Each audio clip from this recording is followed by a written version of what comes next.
गुणवान के संगत, ध्यान बढ़े तपसी संग के। ज्ञानी के संग करेंगे तो आपका ज्ञान बढ़ेगा। पूज्यपाद गुरु श्री स्वामी भगीरथ जी महाराज प्रवचन में कहा करते हैं कि एक आदिवासी थे संथाल, कहते हैं बाबा हम पढ़े लिखे नहीं है लेकिन अंग्रेजी हम बोलते भी हैं, है ना, और समझते भी हैं। तो पूज्यपा कहे कि आप पढ़े लिखे नहीं हैं तो कैसे अंग्रेजी बोलते हैं और पढ़ते हैं समझते हैं? का अंग्रेज का मैं संग किया, वो बोलते थे अपनी भाषा में तो हम भी सुनते सुनते सीख गए। जैसे कोई संस्कृत के जानकार है, आप नहीं भी जानते हैं कोई अक्षर, धीरे धीरे आप भी संस्कृत बोलने लग जाइएगा। तो ज्ञान बढ़े गुणवान के संगत, ध्यान बढ़े तपसी संग के। तपस्वियों का संग करेंगे तो आपके अंदर भी प्रेरणा होगा कि हम भी तपस्या करें, ध्यान करें। एक महात्मा जी कह रहे थे अगर मन नहीं भी लगे ना ध्यान में, तो जहां ध्यानाभ्यास होता हो, जो ध्यान करने के लिए बैठा है उसको खाली देखते रहो, तो धीरे धीरे आप भी ध्यान करने लग जाएंगे। क्योंकि जैसे व्यक्ति का संग करेंगे गुण आ जाता है ना धीरे धीरे, तो आपकी में बन रहा। आप देखिए कमरा में बैठते हैं, थोड़ा सा सुस्ती आ जाता है, लेट जाते हैं, और वही सबके समूह में बैठेंगे आप, नहीं भी इच्छाएं तो पर भी बैठना ही पड़ता है 1 घंटा। बैठते कि नहीं? लगातार आप कमरे में 5 घंटा नहीं बैठ पाते हैं, लेकिन इस समूह में आप बैठ जाते हैं। तो ध्यान बढ़े तपसी संग की, तपस्वियों का संग करेंगे, ध्यानी का संग करेंगे तो आपका भी मन में प्रेरणा होगा। और ध्यान करने से लाभ क्या होता है? तो शास्त्र में दिया है ध्यानम अध्ययनम दानम सत्यम ह्रीर आर्जवम क्षमा शौचम आहारत शुद्धि इंद्रियाणाम च संयमः एतैर्विवर्धते तेज पापमानम उपहन्ति च सिद्ध्यन्ति चास्य संकल्पा विज्ञानम च प्रवर्तते। ध्यानम, अभी हम लोग तो अभ्यास कर रहे हैं, ध्यानाभ्यास करो सबसे। ध्यान किसको कहते हैं? न ध्यानम ध्यान इत्याहुर ध्यानम शून्यगत मनः तस्य ध्यान प्रसादे न सौख्यम मोक्षम न संशय है। ध्यान को ध्यान नहीं कहते हैं, शून्यगत मन को ही ध्यान कहते हैं।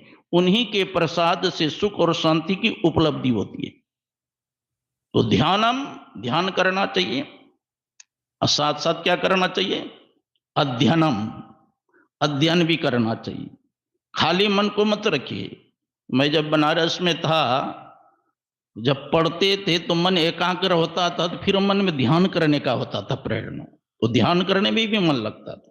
और ध्यान करेंगे मन एकाग्र होगा तो कुछ भी याद करेंगे तो झट याद भी हो जाएगा।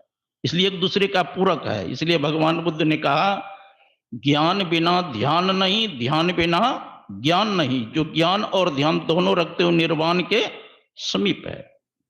तो ध्यानम अध्ययनम दानम, दान भी करना चाहिए। दान करने से बढ़ता है। और जिनके मन में साधु की भावना होता है, साधु की संगति करें, सेवा करें, तो उनका उत्तरोत्तर भौतिक और आध्यात्मिक दोनों बढ़ता है।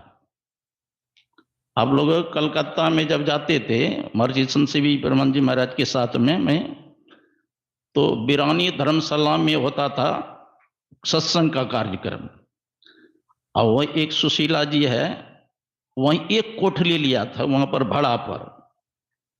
आज संजोग एक बार हम लोगों को लग गया था, हम और केदार बा उसी रूम में रुके थे, एक ही चौकी पर हम केदार बा सोए थे, और उसके परिवार के सब नीचे सोए थे चौकी के नीचे। समझ सकते कैसे है।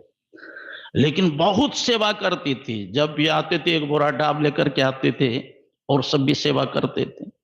और सेवा के बदौलत से समझिए वही सत्संगी तो बहुत है, लेकिन जो सबसे गरीब उसी के और प्रेरणा हुआ बाबा सबके 80 लाख में जमीन लिया गया, अभी अरबों की संपत्ति हो गई। और उसका बेटा भी इंजीनियर, पुतोहू भी इंजीनियर है ना। विदेश से कारोबार करते हैं। तो जो सत्संग ध्यान करते हैं, संतों की सेवा करते हैं, उसको किसी चीज का कमी नहीं रहता है। गुरु महाराज कहते हैं जो ध्यान सत्संग करते हैं उसका परिस्थिति का निर्वाण होता है।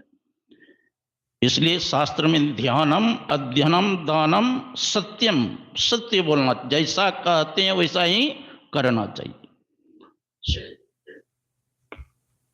ध्यानम, अध्ययनम, दानम, सत्यम और आहार शुद्धि, मतलब पवित्र भोजन करना चाहिए। मांस, मछली, दारू, शराब, अंडा नहीं खाना पीना चाहिए। सात्विक भोजन करना चाहिए। हीर लज्जावान होना चाहिए। इंद्रियों का दमन करना चाहिए। ऐसा अगर करते हैं तब क्या होगा? ये विवर्धते तेज, आपका शरीर का तेज बढ़ेगा, आपका मन का तेज बढ़ेगा, बुद्धि का तेज बढ़ेगा, बल बढ़ेगा आपका। एतर विवर्धते तेज पाप मानम उपहंति च, आपका पाप नष्ट होने लगेगा। सिद्ध्यंति चा से संकल्प, और आपका संकल्प सिद्ध होने लगेगा। विज्ञानम च प्रवर्तते, आपका अनुभव ज्ञान, आत्मज्ञान बढ़ने लगेगा। इसलिए संतों का संग करेंगे, महापुरुषों का संग करेंगे तो बहुत लाभ होगा। विशेष रूप से हम लोग जो वाक्य हम खारविंद से श्रवण करें। बोलिए श्री सद्गुरु महाराज।